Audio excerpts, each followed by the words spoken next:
desafortunadamente ya se nos acaba esta, jornada, por lo menos conmigo, pero vamos a darlo todo en esta última sesión. Entonces, vamos a ver la ética en investigación. Esto es un tema bastante complejo, hay mucho que hablar del tema, porque pues sabemos que para todos algunos parámetros de la ética, la moral, pueden llegar a ser un poco confusos y pueden llegar a ser un poco tal vez subjetivos en algunos aspectos, pero es importante que reconozcamos que dentro de la investigación es esencial el uso, perdón, voy a cerrar mi WhatsApp, no vaya a ser que vaya a interrumpir acá, el uso de la ética como elemento de garantía, de confianza de los procesos de investigación. Entonces, independientemente de todo, siempre tenemos que tener el cuidado, y sobre todo porque nosotros tratamos con seres humanos, estamos constantemente expuestos a que incluso sin intención podamos dañar no solamente el cuerpo, sino la mente y todo en general el bienestar de una persona o una colectividad. Entonces, a menudo a veces como que la gente tiende a menospreciar este tema. Afortunadamente, en los últimos años ha venido tomando cada vez más fuerza, hay maestrías en bioética, doctorados en bioética, y pues eso es una garantía de que estamos haciendo las cosas cada vez mejor. Entonces les voy a dar un recuento, voy a permitirme compartir la pantalla en este momento.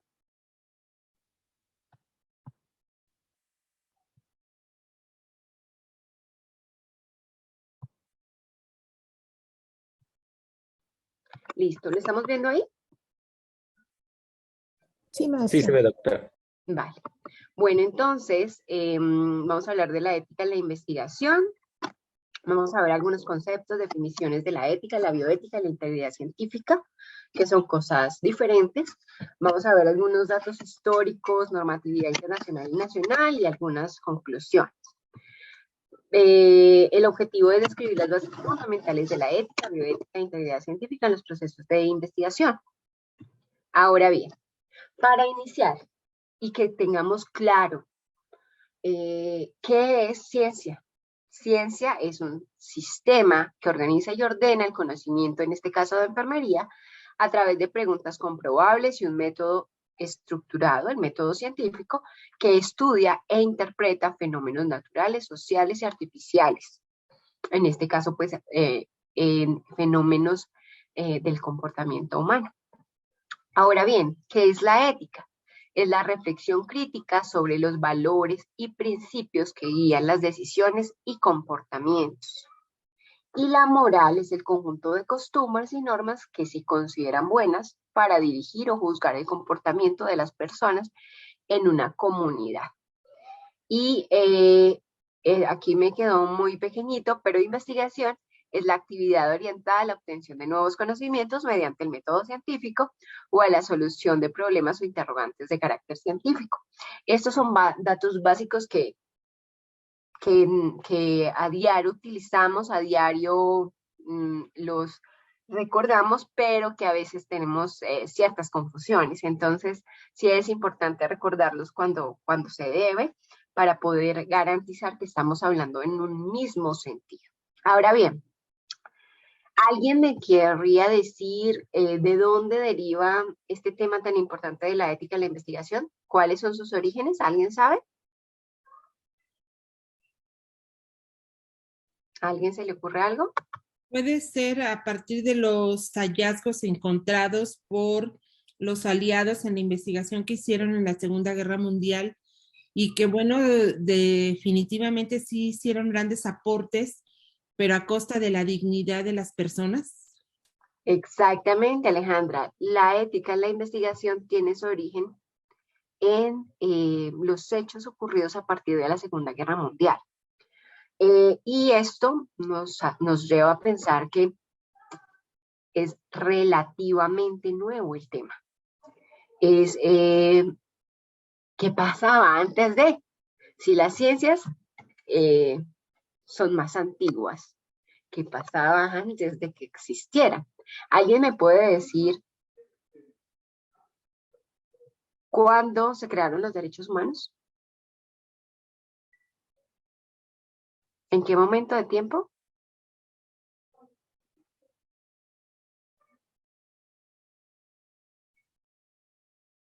Bueno, eso lo vamos a ver, pero básicamente los derechos humanos se crearon a partir de las violaciones a la dignidad y a todo lo humano después de la Segunda Guerra Mundial. Antes de la Segunda Guerra Mundial no teníamos derechos humanos como tal.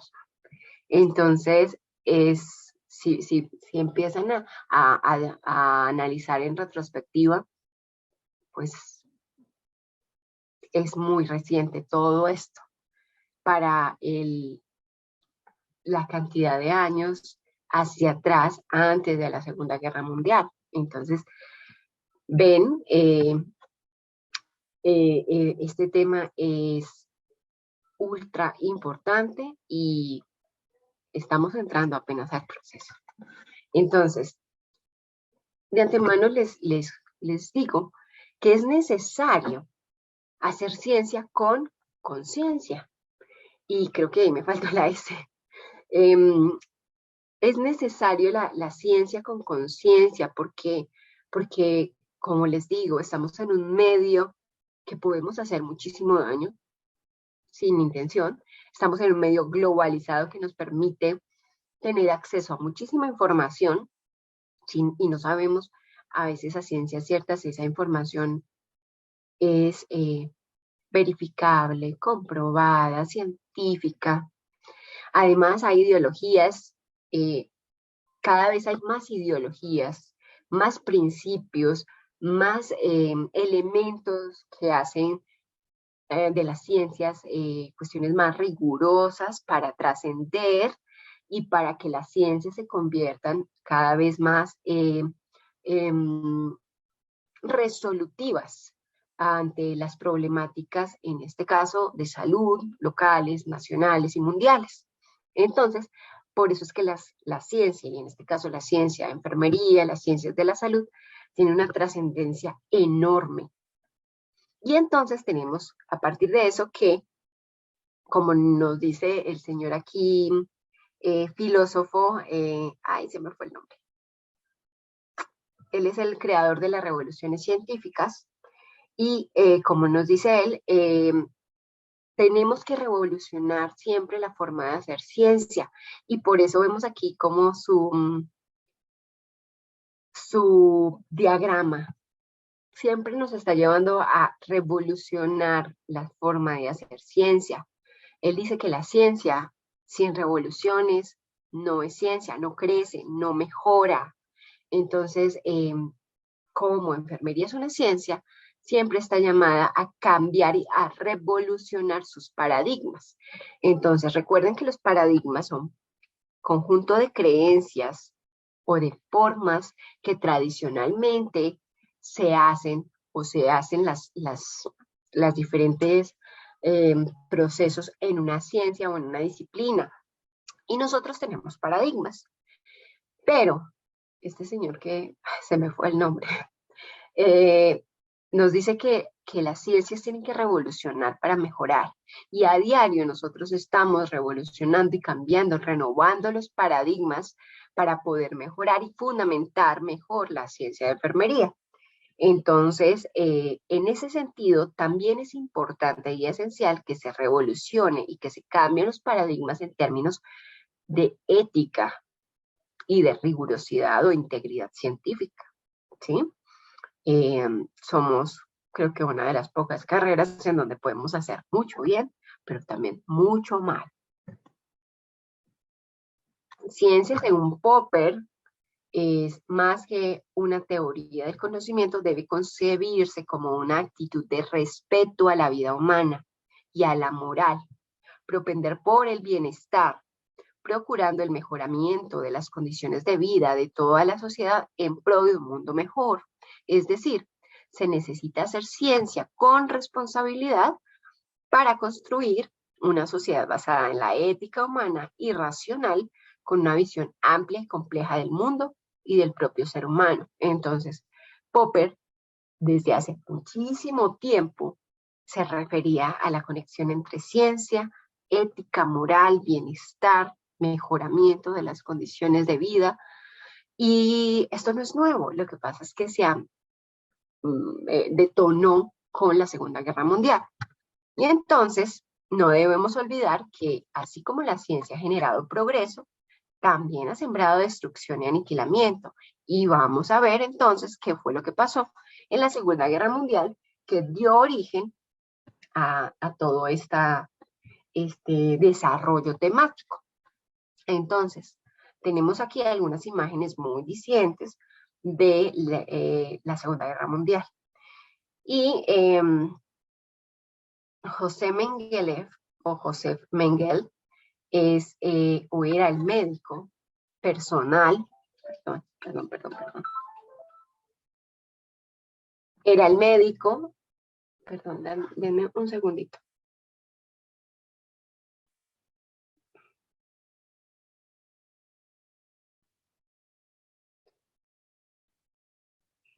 Ya. Era el médico personal de Hitler. Y entonces, pues todos sabemos que dentro de esto se hicieron muchos experimentos sin tener en cuenta la iatrogenia que se les estaba haciendo a los seres humanos, sin tener en cuenta la gran cantidad de errores, de violaciones a los derechos humanos que en ese momento no eran claros. Digamos que no había una declaración universal de los derechos humanos tan clara, tan sólida. Y pues vemos en imágenes algunas cuestiones desgarradoras en donde estaban haciendo experimentos para llegar a esta raza pura, que ellos lo llamaban así. Entonces, hubo muchísimos experimentos que aún hoy todavía se están haciendo análisis de cuántos, cuáles y de qué efectos tuvieron en estas personas y en las generaciones que sobrevinieron a los sobrevivientes, ¿no? Entonces, digamos que este fue un hecho detonante en el desarrollo de la bioética y de la ética dentro de los procesos de investigación. Y entonces vemos diferentes faltas morales de los médicos de la Alemania nazi. Por ejemplo, el englobamiento de una falsa ciencia eugénica, es decir, llegar a la raza pura, racismo, confabulación en la exclusión de los médicos judíos de la práctica médica, esterilización forzada a las mujeres para que no existieran embarazos, ejecución de las leyes racistas de Nuremberg, eutanasia de las vidas consideradas como no valiosas, las personas enfermas y los adultos mayores y algunos niños, y los enfermos en estadios terminales, participación en exterminaciones masivas, eso ya creo que todos lo conocemos, experimentos médicos efectuados sin consentimiento y en forma sádica, como los vimos en las imágenes anteriores, deformaciones de la verdad de la posguerra, porque pues de hecho nunca aceptaron todo lo que ellos estaban haciendo en este sentido de experimentos con los judíos y con las personas que ellos tenían allí en los campos de concentración. Estos son algunas de las faltas morales. Hay muchas más, pero son las más importantes. Ahora, a partir de esto, se realizó un proceso de restitución de derechos, que en realidad, y desde mi punto de vista, la salud y la dignidad humana no se pueden restituir al 100%, completamente. Tal vez hubo una restitución de derechos parcial, pero nunca pudieron devolverle a esa gente todo lo que le quitaron. A partir de los juicios de Nuremberg, yo creo que todos hemos visto películas de, ¿cómo es que se llama? El juicio de Nuremberg, o hay otras, hay muchas incluso algunas ganadoras de premios internacionales en este sentido, en donde se relata cómo fue el juicio con los principales elementos o cabezas de estos nazis. Pues allí empezó la restitución de derechos y empezó también el tema de la ética en los procesos de investigación. Y entonces, a partir de todos los procesos que se dieron posguerra, se dio un amanecer de la ética y la bioética en la ciencia. Entonces, tenemos como que la luz al final del túnel, a pesar de todo lo malo que se vivió anteriormente. Y entonces comenzamos con el primer documento o código internacional en términos de investigación, de ética en investigación en seres humanos, que es el Código de Nuremberg, que se aportó el 20 de agosto de 1947. A partir de ese juicio, a partir de los juicios de Nuremberg, pues muchas personas quedaron condenadas, entre ellos varios médicos, por gravísimos atropellos a los derechos humanos. Y entonces, este Código de Nuremberg reúne algunos de los elementos fundamentales que hasta hoy perduran para garantizar el cuidado de la dignidad, del respeto y de muchos otros valores de los seres humanos. Como por ejemplo, el consentimiento informado obligatorio cuando hacemos procesos de investigación en seres humanos, sea para preguntarles algo, o sea, para tomarles muestra, o sea, para medirlos, tallarlos o para hacerles una entrevista, lo que sea. Con un ser humano tiene que existir el consentimiento informado. De lo contrario, se está cayendo en una falta ética grave. Algunos, de hecho, el reglamento nacional, que más adelante vamos a ver, obliga o sugiere que sea firmado, ya no verbal, que sea firmado y que la persona que no sepa firmar ponga su huella. Esto pues es útil para la sociedad. Bueno, el Código de Nuremberg resalta que tienen que existir procesos de investigación que solamente sean útiles para la sociedad, solamente resultados que justifiquen el desarrollo de ese proceso de investigación. Y es por eso que nosotros hacemos investigación con el único fin de contribuir en la solución de los problemas de la práctica, no más. O sea, no hacemos investigación por bonita o porque, sino que hacemos investigación para contribuir en la solución de problemas de la sociedad. Y entonces, también a partir de ese Código de Nuremberg, se menciona que se debe evitar todo sufrimiento físico, mental y daño innecesario, y el riesgo no debe ser mayor al problema. Siempre tenemos que verificar el riesgo-beneficio. ¿A qué tanto riesgo están sujetos nuestros sujetos o participantes, y realmente ese riesgo vale el beneficio que va a traer la investigación o no? Bueno, también los investigadores deben ser calificados para desarrollar procesos de investigación.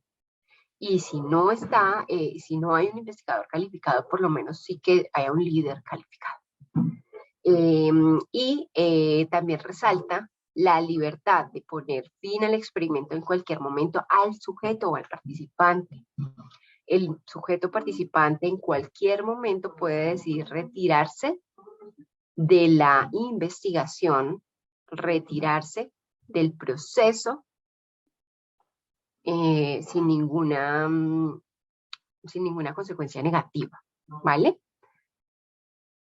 Y bueno, tenemos entonces otras, a partir de esta de Nuremberg, tenemos otras muchísimas declaraciones que empezaron a salir, como por ejemplo la de Helsinki, que es el primer código internacional de bioética para la investigación en seres humanos en 1964 y propone los principios éticos para esa investigación en seres humanos, incluida la investigación de material humano y de información identificable, y fue dada por la Asociación Médica Mundial. Adicionalmente tenemos el informe de Belmont en el 78, que fue dado por la Comisión Nacional para la Protección de los Sujetos Humanos de Investigación Biomédica y Comportamental, y allí una cosa muy importante es que ya retoma 3 principios éticos básicos para que orienten la investigación con seres humanos, como es el respeto a las personas y su autonomía, el principio de beneficencia y el principio de justicia. Entonces, desde el informe de Belmont en el 78 ya se ven estos 3. Ahora, la Declaración Universal de los Derechos Humanos fue proclamada por la Asamblea General de las Naciones Unidas en París en el 1948. ¿Qué tanto tienen, qué tan antiguos son los derechos humanos? Entonces, tenemos que ver que tal vez si nos ponemos en retrospectiva, hacer un análisis de los procesos de investigación que se hacían antes o el trato médico o en salud que se hacía antes del 48, pues seguramente, y espero que no, pero seguramente sí vamos a encontrar muchos aspectos que violaban y atentaban contra los derechos humanos en la vida actual. Esto es un ideal para todos los pueblos, para todas las naciones y para todas las personas del mundo. Y entonces aquí vemos al menos algunos o casi todos los derechos básicos que debemos tener las personas. Y pues en ese sentido, nuestros procesos de investigación deben tomar en cuenta cada uno de estos derechos y no violentar ninguno, porque estaríamos cayendo en un error ético, en una violación ética grave. Ahora bien, también vino la Declaración de Ginebra en el 48 y la Declaración Universal sobre Bioética y Derechos Humanos de la UNESCO. La Declaración de Ginebra fue una actualización del juramento hipocrático a partir de la Asamblea General de la Asociación Médica Mundial, y la Declaración Universal sobre Bioética y Derechos Humanos mencionó específicamente la importancia del respeto a la autonomía de las personas, capacidad para tomar decisiones, protección a las que no son capaces de protegerse por sí mismas y, sobre todo, protección a las personas y a los grupos vulnerables. ¿Cuáles son los grupos vulnerables? Los niños, los adultos mayores, las personas con alguna discapacidad, los pueblos indígenas, por ejemplo. Y entonces ya con el desarrollo de toda esta materia tenemos que de 3 principios pasamos a 4 porque se incluyó otro. Entonces, el principio de autonomía es básico y fundamental. Las personas que ingresan en los procesos de investigación tienen que tomar las decisiones informadas. Por eso el consentimiento informado no es solo poner la firma. El consentimiento informado implica una explicación previa de todo lo que se le va a hacer, en palabras que el participante comprenda, que no le quede ninguna duda. La resolución de dudas adicionales, si es que se presentan, y ahí sí, la firma o la huella.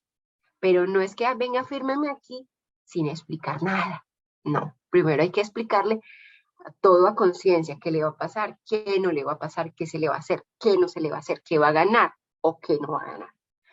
Entonces sí, esto es importantísimo porque a veces no se tiene en cuenta y las personas a veces en su infinita ignorancia del tema de investigación permiten cosas que no están permitidas. ¿Por qué? Porque no somos a veces honestos dentro de los procesos de investigación y solamente pensamos en recluir muestra. Entonces eso hay que tenerlo en cuenta. El principio de la beneficencia. Actuar siempre buscando el bien del paciente, del usuario, del participante. Principio de no maleficencia, no infligir daño intencionadamente, consciente o inconsciente. Principio de justicia, tratamiento equitativo y apropiado a todos los usuarios participantes. Por eso, en las intervenciones, en los diseños de intervención, en los SECAS, es usual que al grupo control nunca se le pone el tratamiento prueba, pero al final, cuando ya se acaba todo el experimento, al grupo control se le debe hacer, por obligatoriedad moral, se le debe hacer la intervención que se le hizo al grupo experimental para garantizar este principio. Son aplicables a todas las disciplinas científicas que realicen procesos con humanos, todos estos principios. Y entonces venimos a ver qué es la bioética. La bioética claramente se desprende de la ética y es el estudio sistemático de las dimensiones de la moral, incluyendo a la visión moral, las decisiones, la conducta y las políticas de las ciencias de la vida y del cuidado de la salud, empleando una variedad de metodologías éticas en un contexto multidisciplinario. Y entonces tenemos que la bioética es laica, no está asociada a ninguna religión, es plural, es totalmente autónoma, es universal, es interdisciplinaria, en donde hay un humano, aplica la bioética, es aplicada y es regulatoria 100%. La bioética deriva o es un término creado por Fritz Jarr y después retomado por un estadounidense. Se creó desde 1927, pero solamente su empleo se pluralizó, eso fue popular a partir del año 70, de 1970. Y entonces vemos que hay muchas indicaciones para el fortalecimiento de la ética en la investigación nacional e internacional. Uno de internacional dado por la OPS para las Américas es este documento, que incluye todos los indicadores para fortalecer procesos de investigación en términos de ética y es muy minucioso al mencionar qué indicadores se deben cuidar en nuestro contexto. Ahora bien, y entonces, ¿qué tenemos en términos de México? En términos de México, tenemos un marco legal plenamente identificado, fundamentado en el marco internacional, del cual ya hablé rápidamente, Nuremberg, Helsinki, derechos humanos y demás. Y entonces la ética en la investigación es un proceso multidisciplinario que trasciende el sector salud y abarca la investigación básica, clínica, de salud pública, salud colectiva y ciencias afines a estos temas y a estas disciplinas. Y entonces, ¿qué vemos? Lo principal es la Constitución Política de los Estados Unidos Mexicanos, que de antemano ya garantiza la autonomía, el respeto, la justicia, la equidad y la universalidad de todas las personas, y claramente, como esta es la Carta Magna, trasciende y permea los procesos de investigación. Adicionalmente, tenemos el reglamento de la Ley General de Salud en materia de investigación, el original en 1987 y la actualización del 2014, que habla sobre todos los aspectos de la investigación en seres humanos, habla sobre la manipulación de muestras, habla sobre grupos vulnerables, embarazadas, neonatos, pacientes con enfermedades terminales. Bueno, es supremamente detallada y tiene muchísimos capítulos para todos los escenarios en los que podemos intervenir, la creación de medicamentos, por ejemplo, y permea los sectores público, privado y social. Es de aplicación en el territorio nacional, disposición de orden público, interés social. También tenemos la norma oficial mexicana 012 del 2012, y en esta se establecen los criterios para la ejecución de proyectos de investigación para la salud en seres humanos. También habla sobre los comités de ética en investigación, que son supremamente importantes para garantizar el respeto a la dignidad, a los derechos humanos y a todos estos derechos que tienen los participantes. Es bien importante también la parte de los comités. Y ahora bien, voy a entrar en detalle en esto que lo usamos mucho y lo tenemos que seguir usando, el consentimiento informado. Dentro del reglamento, ley está, si mi memoria no me falla, en el artículo 20 y en el artículo 21, todo lo relacionado con el consentimiento informado. ¿Qué debe tener un consentimiento informado? ¿Qué debe decir? Mínimamente tiene que tener objetivos de la investigación.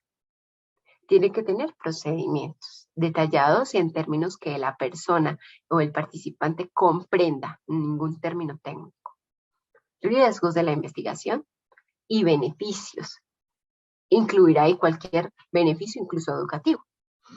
También es necesario que se establezca la garantía de recibir respuesta a cualquier pregunta y aclaración antes, durante y después de todo el proceso de investigación. Se debe recalcar allí en el consentimiento informado la libertad de retirar el consentimiento informado en cualquier momento sin ninguna consecuencia negativa, en ningún sentido. También la confidencialidad y el anonimato. Es muy, muy importante. Y recuerden siempre, ningún instrumento de recolección de información tiene que tener la pregunta nombre del participante.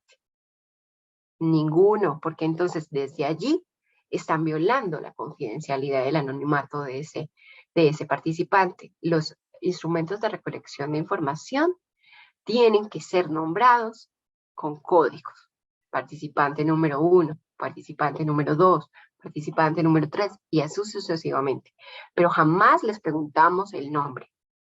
¿Sí? Obviamente, el consentimiento informado debe estar en la presentación del protocolo a este comité de ética. Todos los protocolos, antes de que se lleven a la práctica, tienen que ser presentados ante un comité de ética, ante un comité de expertos, ante un comité de investigación, pero que sea visto por terceras personas expertas y no solamente que se quede en la mirada del investigador, porque a veces trabajamos tanto que a veces nos sesgamos y ya no tenemos la capacidad a veces de identificar errores, faltas, omisiones en nuestros protocolos de investigación. Entonces, por eso es necesario que los vea siempre un grupo de expertos para garantizar que no se nos pase nada y que no estamos violando ningún derecho, ni nada por el estilo. Entonces, todo protocolo de investigación tiene que ser aprobado por un comité de ética en investigación. Y además, el consentimiento informado tiene que ser firmado por el participante, sí, ya les dije, si no puede firmar, no sabe firmar, la huella, y 2 testigos que avalen que el participante no fue obligado ni coartado para dar su consentimiento. El reglamento es muy claro en el nombre del participante y 2 testigos.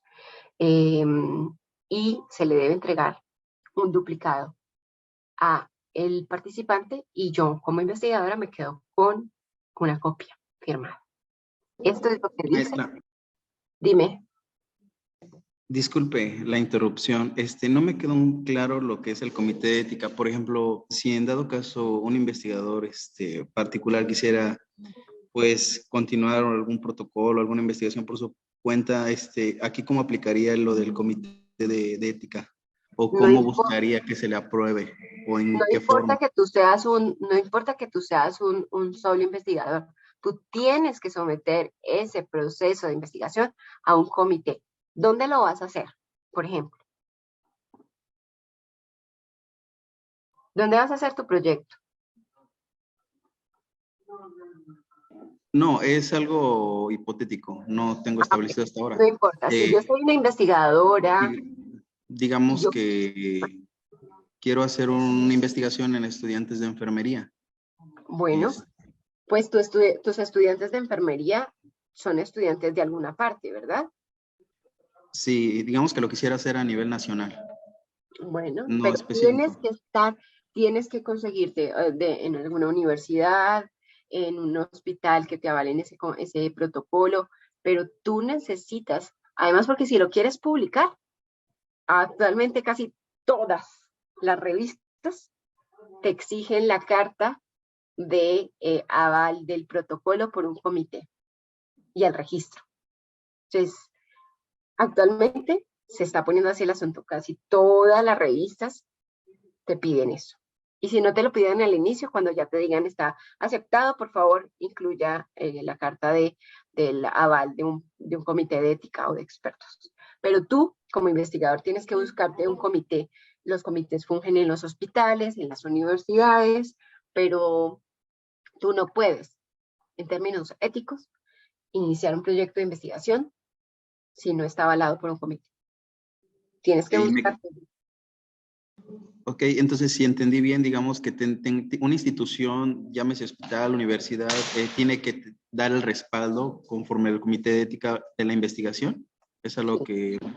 Ah, ok, ya me quedó claro entonces. Tienen que dar el registro, la carta del comité de ética de la institución tal, revisó y avaló el protocolo de investigación llamado tal, con número de registro, tal. Y Y si le tienes agradezco alguna, muchísimo. y si tienes alguna área de oportunidad, te van a decir, mira, no te vamos a avalar el estudio hasta que no se cambie esto y esto y esto. O si de plano está muy mal en términos éticos, el protocolo no fue aceptado por tantas tales y tales. Muchas gracias, me quedó ya más claro. Vale, y que usualmente los protocolos fungen en las universidades, en los hospitales y en todo lugar en donde se haga investigación, tienen que tener un comité de investigación y de ética de la investigación. Y a esos comités a los que uno debe llevar su protocolo, que se lo evalúen, que le garanticen y le digan que los procesos los estoy haciendo bien y que no voy a violentar a ningún ser humano en ningún sentido. ¿Vale? Muy bien, doctora, muchísimas gracias. Vale, pero esta exposición, porque usualmente te mandan a enviarlo y tú tienes que exponerlo y está sometido también como una defensa de ese protocolo. Estos tienen que hacerse antes de que se implemente el protocolo. Ya después ya no tiene caso. Es antes de que empiece la recolección de datos. Incluso es tan antes que tú no puedes hacer prueba piloto si no te han avalado el protocolo. La prueba piloto solo se hace una vez que ya tienes el aval del comité de ética. ¿Va? Ok, y bueno, eso es muy complementario. Muchas gracias. Vale. Sí. ¿Alguien más tiene alguna pregunta?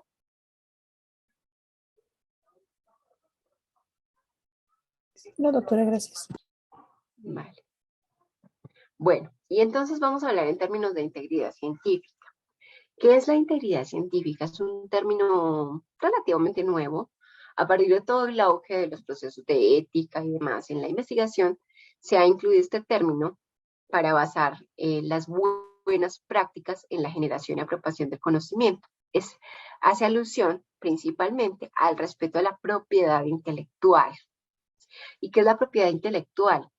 Es el derecho de propiedad sobre una obra literaria, artística o científica. Corresponde al autor y avala o que dicta que corresponde al autor en el momento mismo de su creación. Y entonces tenemos mucho que ver ahí en investigación porque nosotros hacemos uso de artículos relacionados, de teorías, que tenemos que garantizarle esta propiedad intelectual al autor o otros investigadores nos tienen que garantizar y respetar la propiedad intelectual a mí como creadora de ese contenido. Y entonces, esto habla, la propiedad intelectual y el respeto a la propiedad intelectual, habla del respeto a los bienes públicos. El que una sociedad otorgue y tenga claridad de la propiedad intelectual y se respete, habla muy bien del valor de los bienes públicos y del respeto a los bienes públicos en una sociedad. Este término de integridad científica, además, fue introducido por la National Science Foundation para garantizar un poco más las buenas prácticas, el respeto, la autoría, porque recuerden que en procesos de investigación caemos muy fácil en el plagio, sobre todo. Entonces, nos tiene que quedar esto muy bien aprendido para que no caigamos en ninguna violación a la propiedad intelectual, que es actualmente muy usual. Y no, incluso hasta en la parte de artística. No sé si vieron hace como 3 semanas o 4, no sé. No sé si conocen la canción de Shakira esta de, ay, ¿cómo es? La última. Se me fue el ritmo. La última canción de Shakira, ella hace en el video un movimiento como alusivo a como la chiripiorca del Chavo del Ocho, algo así, no sé si vieron la noticia. Y doña Florinda instaló una demanda por violación a la propiedad intelectual del gesto de, ¿cómo se llama eso? De la chiripiorca del Chavo del Ocho. Entonces, esto no solamente se da en la ciencia, se dan todos los lugares, en todas las áreas. Solamente que en la ciencia a veces tarda un poco más el proceso porque son muchos los papers, muchos los libros para identificar fácilmente algún plagio, pero se los aseguro que si yo soy investigadora y yo tengo propiedad intelectual en ciertos productos, en ciertas intervenciones o lo que sea, yo me voy a dar cuenta de si hay alguna persona que copia sin darme crédito. Igual también pasa en las redes sociales y ahora en todos los creadores de contenido que alguien me escribió aquí. Eso, te felicito, eso, ese. Gracias. También pasa en los creadores de contenido que se les bajan el post y lo ponen como si fuera de otra persona. Véanse el video de Te Felicito y Shakira hace un movimiento como, no sé cómo, pero cuando el Chavo del Ocho le da la chiripiorca y por ese gesto está demandada por plagio, ¿no? Por copy de supuestamente esa acción, ese movimiento y están demandándola por no respetar la propiedad intelectual del Chavo del Ocho, supuestamente. Ahora bien, entonces, ¿cómo garantizamos la integridad científica? Que hace alusión al respeto a la propiedad intelectual. Entonces, la integridad trata de tender un puente entre los fines de la investigación y las condiciones de ejecución de los proyectos de investigación a nivel de los individuos y las instituciones. ¿Cómo se garantiza esto? Por algunas cosas que actualmente de pronto las han escuchado nombrar, pero a veces son muy tediosas o a los estudiantes no les gusta. La American Psychological Association, APA, en términos de salud, es una de las fundamentales, de las instituciones fundamentales para garantizar la integridad científica. International Committee of Medical Journal Editors, que es el Vancouver, que regula casi todo lo de las áreas sociales, humanidades, económicas y también salud. Y American Sociological Association, que también hace alusión al respeto, pero en términos de sociología y afines. Entonces son estas 3 instituciones o estos 3 elementos que permiten o promueven la garantía de la propiedad intelectual que hace parte de la integridad científica. No sé si han visto el libro del APA, no sé si han visto el Vancouver, que nos dice cómo escribir para la ciencia. No solamente es cómo hacer las referencias, ni las citas, es cómo escribir para la ciencia, desde el título hasta las referencias. Entonces esto va mucho más allá de cómo hacer la referencia. Lo que pasa es que la gente solamente las conoce por eso, porque son más utilizadas en este sentido, pero una parte fundamental para el desarrollo de la integridad científica y el respeto a la propiedad intelectual es la realización de las referencias y las citas. Esto es una cosa básica, no solamente para cuando copiamos textual, sino para cuando hacemos parafraseo, que también podemos caer en el plagio. Ahora bien, ¿cuál es el delito como más común en nuestra área? El plagio. Es el principal problema que se debe prevenir, estudiar y corregir, y sobre todo desde que somos estudiantes. Porque cuando somos estudiantes cometemos plagio muy frecuentemente. Cuando existen diversidad de figuras asociadas a la práctica científica, es muy difícil a veces controlar este tipo de cosas, pero tenemos que incentivarlo desde el inicio. Existen también otros hechos que atentan contra la integridad científica y propiedad intelectual, como el fraude, la retención de datos, la suplantación, la manipulación de información, y en este de manipulación de información, quiero decirles, no sé si saben cómo surgió el movimiento antivacunas. El movimiento antivacunas surgió por un paper que salió, creo que en Lancet, hace mucho tiempo, en donde el autor de este artículo mencionó, casi que aseguró, que las vacunas estaban relacionadas con el desarrollo de padecimientos mentales, de epilepsia, convulsiones, cosas así, en un artículo de Lancet. De ahí surgió, bueno, entre otras, el movimiento antivacunas. Pero mucho después, la misma revista de Lancet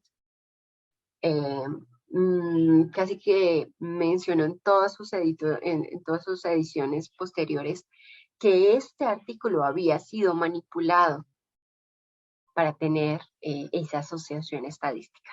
Entonces, de hecho, el autor fue condenado por este delito y, bueno, además de la condena y de todo la mala fama que se hizo como investigador, pues además de eso fue el motivo fundamental uno de los grandes hechos para que el movimiento antivacunas basara su movimiento, valga la redundancia, para que basara sus argumentos en cuestiones que no son conductas éticas ante la ciencia. Autores fantasmas, también esto es supremamente común, autores fantasmas o autores que no trabajan en ese paper, pero que por conexión, porque le doy un favor, porque me ayudó con presupuesto o porque el tener ese nombre me va a generar más citas, lo pongo ahí. Eso también es una falta a la integridad científica. La integridad, estos delitos científicos también tienen penas económicas, prohibiciones, veto de autores en las revistas de desprestigio científico, y pues casi que la única estrategia que tienen a veces las revistas para poder, por ejemplo, The Lancet, para poder dar marcha atrás a ese artículo es la fe de ratas. La fe de ratas, cuando hay una fe de ratas en las revistas, es que los editores de esa revista identificaron un error, reconocen el error y están corrigiendo. Entonces hay que estar muy pendiente a veces de las fe de ratas, porque pueden decirnos que de este tipo de asociaciones o relaciones entre variables o entre fenómenos no son o fueron causa de un error, de una manipulación o demás. Ahora, también, en este sentido, también hay muchos, además de que existe el APA, el Vancouver y otras para garantizar esta integridad científica, también actualmente, gracias a la tecnología, hay programas, software y organizadores bibliográficos que nos ayudan a garantizar esta conducta. Aquí tenemos algunos de los más importantes, el Mendeley, EndNote, Zotero, RefWorks, que son softwares que nos ayudan a generar las citas, las referencias y organizadores bibliográficos que nos ayudan a organizar una base densa de artículos. Y esto hace que no caigamos en el plagio y que tengamos una ayuda extra. Casi que estos programas, bueno, Mendeley es gratis, EndNote tiene también una parte gratuita, Zotero es gratis, y también están, casi que todas las universidades actuales tienen alguno de estos para garantizar que dentro de los procesos de aprendizaje, las tesis y demás, se garantice el no plagio. Las bibliotecas digitales institucionales proveen de este servicio a estudiantes en versión web y escritorio. Y hay versiones gratuitas, entonces no hay excusa para no hacer referencias y citas de la manera correcta, adecuada y respetar la propiedad intelectual de otros autores. También hay software antiplagio. Casi todas las bibliotecas de las instituciones educativas tienen software antiplagio. Por ejemplo, conozco de las universidades en las que he estado y en la que estoy, tienen software antiplagio en donde pasan las tesis. Una vez que se completan las tesis, pasan las tesis ante este software antiplagio y determinan, ya cada universidad tendrá su límite máximo, un 20% de coincidencias o un 25%, pero no más coincidencias, porque más coincidencias implica que ya hay plagio, ya hay faltas de reconocimiento de la propiedad intelectual. Entonces, por ejemplo, conozco a varias universidades que tienen el límite de 25% de coincidencias. Más allá es plagio y de hecho, más allá, si en algún caso hay alguna tesis o un artículo que supera el 25%, hay penas desde lo mínimo, como que revise y mire a ver si le faltan citas o referencias y cambie algunas cosas, hasta, dependiendo del porcentaje que salgan de coincidencias, hasta el veto de ese estudiante y la expulsión de la universidad por plagio, por conductas antiéticas. Entonces, con esto hay que tener mucho cuidado porque a partir de toda esta ola de ética en la investigación científica, los delitos y las penas, por ejemplo, con el plagio, que es el más frecuente, van cada vez mucho más fuertes los delitos y las penas ante este delito, porque es un delito, como si fuera robar. Estamos robando en términos científicos. Y bueno, conclusión, la ciencia no debe ser buena ciencia, sino ciencia buena, construida sobre la base de los valores y el sentido de la vida de la sociedad. Para terminar, entonces, recordemos que la ética, bioética e integridad científica están fundamentadas nacional e internacionalmente, que existen herramientas tecnológicas y facilidades para tener buenas prácticas en la investigación científica, y es vital la consulta, uso e implementación mínima de las herramientas que he nombrado y algunos aspectos básicos de los reglamentos, como el consentimiento informado en caso de investigación en seres humanos. Pues muchísimas gracias. No sé si tengan alguna pregunta, duda hasta hoy, hasta ahorita. Sí, doctora, buenos días. Yo tengo una duda. ¿Sería adecuado que los comités de ética en investigación de las universidades o de las facultades cuenten con algún software antiplagio y no sea el área de biblioteca o de posgrado donde se ubiquen? No, generalmente esto se tiene que ubicar en la biblioteca. Lo que tienen que hacer los comités es direccionar los procesos a la evaluación del plagio a la biblioteca. Pero esto es términos de biblioteca. Lo que pasa es que tiene que haber una articulación entre el comité y la biblioteca. Muy bien, gracias. Ujú. ¿Quién más? Doctora, continuando con lo de los comités de ética, ¿las organizaciones civiles pueden establecer comités de ética? Por ejemplo, asociaciones, sociedades. Como la MEM, por ejemplo. Exactamente. Sí, sí pueden tener comité de ética, pero como esta es una asociación de estudiantes, el comité de ética no puede ser de estudiantes, tiene que ser de profesores, profesionales, expertos, y tiene que tener también allí dentro del reglamento, lo dice, un representante de la academia, un representante de la sociedad, un representante estudiantil. Mínimamente la asociación no podría no podría conformar todo el comité porque son estudiantes. Y al ser estudiantes no tienen todas las capacidades para identificar sesgos, plagios, violaciones a los derechos humanos. Muy bien, doctora, me queda más claro. Gracias. Sí pueden tener un comité, pero tienen que mirar estratégicamente quién lo va a conformar, porque no pueden ser solamente ustedes. Adiós los Muy bien, muchísimas gracias, doctora. ¿Vale? ¿Alguien más?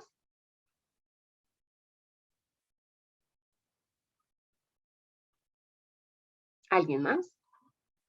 No, doctora, todo claro, gracias. Chicos, pues este era el último tema. Esto era lo que les traía. Terminamos ultra temprano.